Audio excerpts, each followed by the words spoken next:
在7月4日发售的第一后裔瞬间引爆，首日在线人数突破20万，峰值达到26万。到7月13日，全平台玩家数量正式突破1000万。项目组官推发文庆祝这个重要里程碑。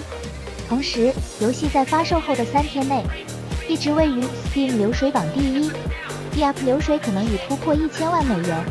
然而，尽管商业上取得了巨大成功，游戏的评价却褒贬不一。海外媒体和玩家普遍对游戏持批评态度。IGN 给出了5分的评价，认为游戏设计令人困惑且任务单调。国内的玩家好评率更低至18%，被称为差评如潮。尽管如此，第一后裔仍被认为是一款未来可期的服务型游戏。Nexon 凭借其丰富的历史积淀和战略考量，立项并推进了这款兼具复古与创新的 Looter Shooter 框架的游戏。随着未来更新的推出，第一后裔有望进一步优化，带来更加愉快的游戏体验。